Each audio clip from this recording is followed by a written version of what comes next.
Assalamualaikum warahmatullahi wabarakatuh. Selamat malam kakak-kakak semua. Waalaikumsalam warahmatullahi wabarakatuh. Malam, Kak. Ya, sebelumnya saya ucapkan terima kasih kakak-kakak. Selamat malam kak. Kakak di sini udah mau berhadir nih di kegiatan konseling kelompok pada malam hari ini. Nah, baik kakak-kakak, untuk sebelum memulai kegiatan kita, alangkah baiknya kita berdoa menurut ajaran agama dan kepercayaan kita masing-masing. Berdoa dimulai.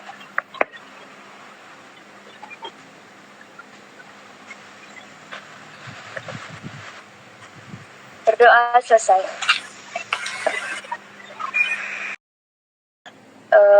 Kakak-kakak di sini, sebelumnya saya tanya, dalam keadaan sehat atau tidak?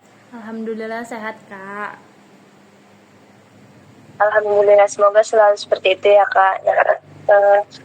Jadi di sini kita bakalan ada kegiatan yaitu konseling kelompok. Nah, konseling kelompok ini, apakah kakak-kakak udah pernah melakukan kegiatan ini? Belum, Kak. Belum. Oke, baik, sedikit saya Belum kak, jelasin dong kak. Baik, sedikit saya jelasin ya kakak-kakak.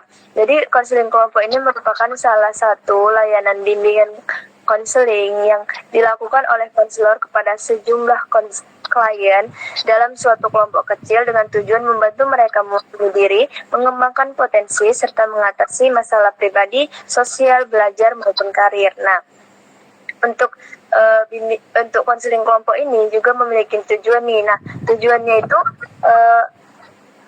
kayak di pengertiannya tadi, kayak membantu anggota kelompok untuk memahami dirinya sendiri dan juga orang lain. Terus mengembangkan sikap positif, keterampilan sosial dan tanggung jawab untuk dirinya sendiri gitu. Terus kita bakalan angkat topik atau masalahnya itu untuk mengasuh anak yang bertingkah. Nah, untuk mengasuh anak yang bertingkah, saya mau dong kakak-kakak ini ceritain nih pengalaman pribadinya, kayak pernah nih ngasuh adik atau ngasuh sepupu yang masih kecil gitu kak, yang banyak tingkahnya gitu kan. Boleh dong yang mau menyampaikan? Baik, mungkin Kak Roida dulu ya kak. Oke, terima kasih Kak Dinda. Jadi saya bercerita nih Kak tentang anak dari, bisa dibilang tetangga kami lah ya Kak. Anak ini bisa dibilang jadi kayak gejala ADHD Kak. Jadi nggak diam. Jadi anaknya itu kalau kita suruh gimana ya? Jadi orang itu kayak ekstrovert parah Kak. Jadi kayak kita kalau disuruh keluar, orang itu mau manjat dari jendela lah atau kayak manjat-manjat, aku ngerasa orang itu kayak jadi anak monyet loh. Jadi aku gak suka ke itu. Juga adekku yang ada yang bungsu kami, dia itu nggak suka juga bermain sama yang terlalu hiperaktif ya. Jadi kan kalau kita bertemu dengan anak-anak seperti itu, terus kita saya pernah disuruh menjaga, tolong dijaga ya seperti itu, terus saya nggak bisa menjaga ya. Dia bilang saya nggak mukul sih, tapi kalau boleh saya mukul loh anaknya ini, karena untuk saya itu sangat mengganggu kenyamanan saya, mengganggu kenyamanan kami seperti itu Kak. Kak Dinda kembalikan. Baik, terima kasih Kak Roida. Jadi anak tetangga kakak ini kan bisa dibilang hiperaktif nih lah ya kak. Oke, baik Kak Vika, boleh disampaikan? Oke, terima kasih Kak Dinda. Jadi saya mau cerita tentang keponakan saya gitu, anak dari abang sepupu saya. Jadi dia tuh kan sering datang ke rumah saya. Nah, dia ini kayak mana ya, cucu kesayangan gitu, cucu satu-satunya, masih cucu satu-satunya. Jadi dia tuh selalu, kalau dia mau ini selalu diturutin sama neneknya, sama kakeknya, sama om-omnya gitu kan. Tapi saya tuh nggak suka kayak gitu. Jadi dia selalu, kalau dia ke rumah saya tuh kan, dia, ibu mau main itu, dan saya kawan nih main itu kan, 5 menit mau main yang lain, kan saya capek gitu, suntuk gitu. Dia maunya banyak kali menurut saya gitu kan. Nanti jajan, saya antar dia jajan, bawa ke jajanan gitu kan, mau ini banyak kalian dipilihnya tapi nggak ada yang dimakan satupun gitu kan, jadi saya suntuk sendiri saya rasa gitu. Nah jadi itu cerita dari saya Kak. Baik, terima kasih Kak Vika. Jadi karena si anak ini terlalu banyak permintaan lah gitu ya Kak. Oke, baik, terima kasih. Untuk Kak Laila, mungkin ada? Pas, Kak. Oke, terima kasih. Jadi dengan cerita-cerita kakak-kakak tersebut sebenarnya apa sih faktor penyebab yang buat kita suntuk nih untuk mengasuh anak yang banyak tingkahnya ini? Oke, Kak Laila, boleh. Baik, terima kasih sebelumnya. Saya rasa bahwa menurut saya kita untuk menghadapi tingkah anak itu karena yang pertama memang setiap anak itu energinya masih tidak ada batasnya. Jadi mereka selalu melakukan apapun saat kita capek pun mereka itu nggak capek-capek, tetap mereka akan melakukan hal tersebut juga. Terus yang kedua faktor kita untuk menghadapi anak yang bertingkah itu karena kita juga memiliki banyak pikiran. Jadi kita yang banyak pikiran kita simpan, terus kita melihat anak yang menjengkelkan. Jadi kita rasanya ingin meluapkan semua kekesalan kita itu. Terima kasih Kak. Baik, terima kasih Kak. Mungkin Kak Vika, boleh? Oke, baik, terima kasih kepada Kak Dinda. Jadi kalau faktor penyebab seperti yang saya bilang tadi, kalau keponakan saya itu kan karena dia cucu satu-satunya, jadi dia apa yang dia mau itu selalu diturutin. Nah, jadi menurut saya faktor penyebabnya itu karena pola asuh orang tuanya gitu kan, yang memanjakan dia. Nah, jadilah dia banyak mau gitu kan. Nah, kemudian jadilah faktor penyebabnya itu jadi menurut saya faktor penyebabnya itu karena pola asuh tersebut yang membuat dia seperti itu gitu kan. Baik, terima kasih Kak. Untuk Kak Roida, ada atau pas? Pas Kak. Oke, baik. Jadi untuk faktor penyebabnya bisa saya simpulkan nih ya dari pendapat-pendapat kakak kayak yang Kak Laila bilang tadi kan, karena dari diri kita sendiri ini udah stres nih, udah banyak pikiran, jadi tambah lagi anak yang bertingkah, jadi makin banyak nih pikiran kita ya kan, makin suntuk nih ngelihat dia bertingkah sedikit aja udah suntuk gitu kan. Terus juga dari si anak memang kalau masih kecil kan itu memang masa-masanya dia explore gitu kan, masa-masanya dia aktif banget gitu kan, jadi dengan tingkahnya itu buat kita suntuk gitu kan. Terus kayak yang Kak Pika bilang, pola orang tuanya yang terlalu memanjakan dia, yang terlalu memberikan semua apa yang dia inginkan. Terus itulah yang membuat orang yang nanti bakalan ngasuh dia atau orang yang bakalan dekat sama dia itu jadi suntuk dengan semua yang ingin dimintanya gitu kan. Oke, baik. Kita sudah tahu nih faktor penyebabnya apa sih sebenarnya dampak yang ditimbulkan dari mengasuh anak atau suntuk untuk mengasuh anak yang menjengkelkan. Saya Kak. Oke, boleh Kak Tika? Kalau dampak yang saya rasakan sendiri ya Kak, saya pasti stres lah gitu kalau udah dia dateng. Stres saya bahkan marah gitu, udahlah kau sana nggak usah sama aku gitu kan saya gitu kan Kak. Jadi saya tuh jadi stres, terus mudah marah gitu sama dia, terus saya nggak mau lagi jadi ngasuh dia gitu karena saya stres itu emang. Oke, baik Kak. Baik, terima kasih Kak Vika. Boleh Kak Roida? Kalau menurut saya sih Kak, dampaknya itu bisa terjadi kekerasan verbal pada anak.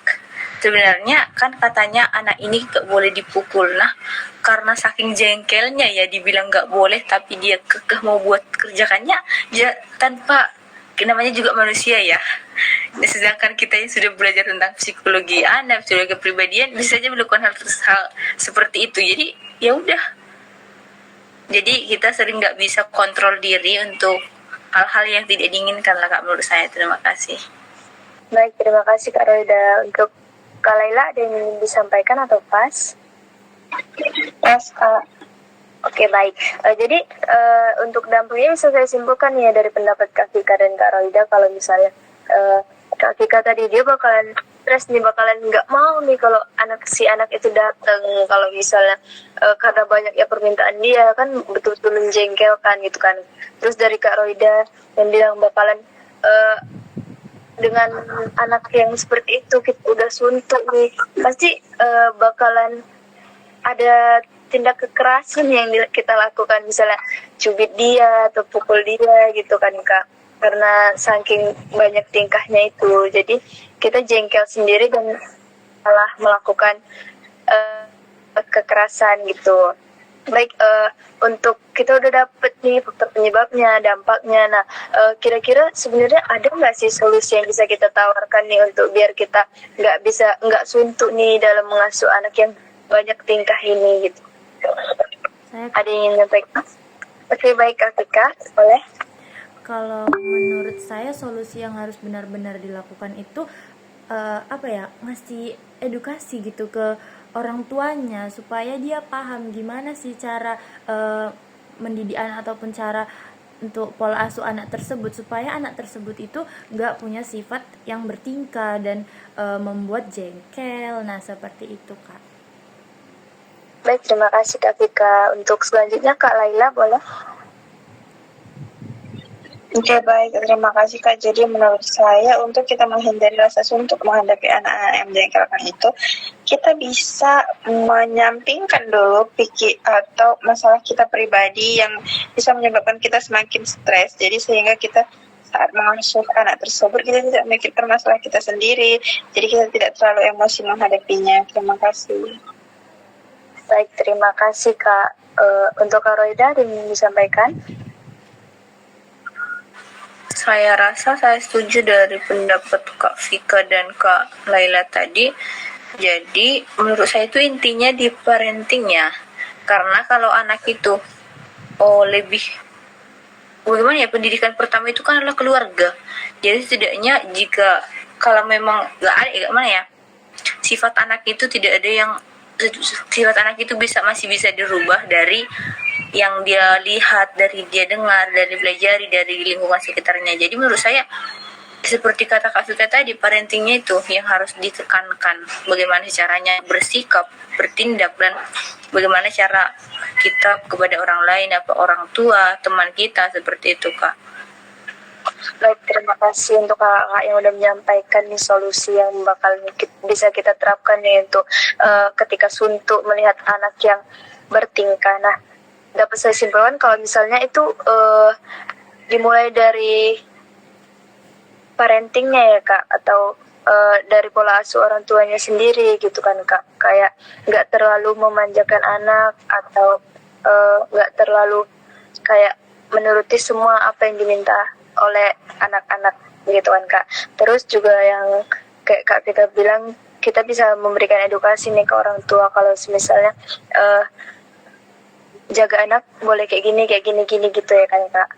Terus kayak yang Kak Laila bilang, bahwasannya kita kesampingkan dulu nih, kalau kita misalnya pikirannya lagi banyak, lagi stres, kalau udah jaga anak ya kita kesampingkan dulu biar nantinya kita nggak bakalan ngelakuin hal-hal yang buruk nih ke anak kita karena stresnya pikiran kita. Karena kan kalau misalnya sebenarnya kalau anak-anak itu kalau kita lihat kan banyak tingkahnya kadang lucu juga ya Kak.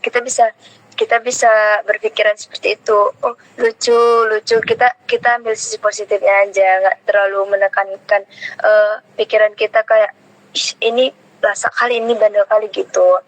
Oke, baik, mungkin segitu saja. Kalau udah gitu saya mau nanya nih untuk apa sih yang kakak pikirkan nih?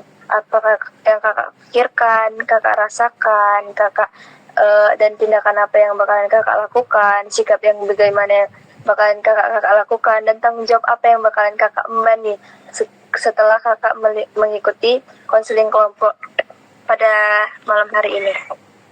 Ada yang menyampaikan? Saya Kak. Baik Kak Vika, boleh. mungkin di bagian bertanggung jawab ya Kak. Jadi menurut saya Mikrofonnya Kak. Oke, maaf Kak. Jadi mungkin di bagian bertanggung jawab. Jadi saya mungkin bakalan bertanggung jawab nanti kalau misalnya saya punya anak nih. Nah, saya menerapkan pola asuh yang bener lah gitu kan.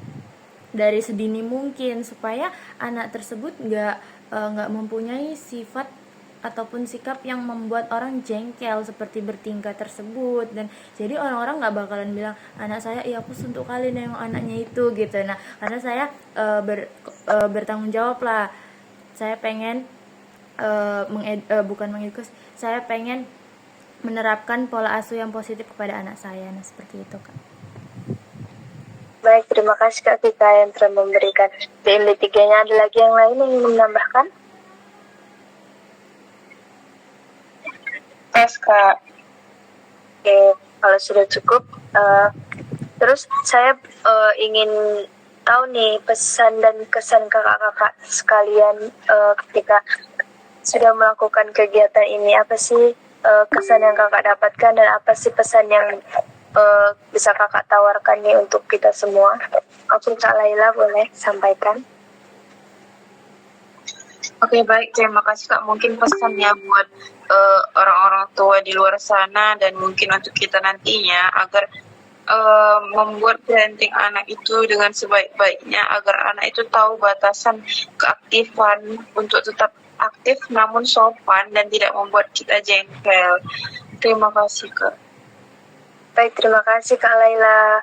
Selanjutnya Kak Roida boleh. Oke, terima kasih Kak Dinda. Saya sependapat sih tadi sama Kak Laila. Jadi kita nanti, saya bilang kita ya, entah itu 10 tahun atau 5 tahun ke depan yang bakal jadi orang tua, atau bahkan sekarang kita punya adik. Jadi bolehlah kita ajarkan tentang bagaimana sih caranya bersikap, bertindak yang tadi itu, bagaimana sih caranya seharusnya kita di depan orang lain. Yang lain beretika ya, kita lebih mengajarkan tentang etika atau itu kepada yang seharusnya dan pelajar itu sudah mengetahui itu. Oke, sekian saja Kak. Terima kasih. Baik, terima kasih untuk Kak Roida. Selanjutnya Kak Vika, udah pas atau bagaimana? Pas Kak. Oke, baik, terima kasih untuk kakak-kakak semua yang udah memberikan semua pemikirannya, pendapat-pendapatnya dari awal kegiatan sampai akhir kegiatan. Terus sebelum kita mengakhiri kegiatan kita, ada baiknya kita berdoa. Nah, kalau tadi udah dibuka dengan doa, jadi kita harus menutup dengan doa juga. Biar saya memimpin doa. Sebelum kita mengakhiri kegiatan, marilah kita berdoa menurut ajaran agama dan kepercayaan kita masing-masing. Berdoa dimulai.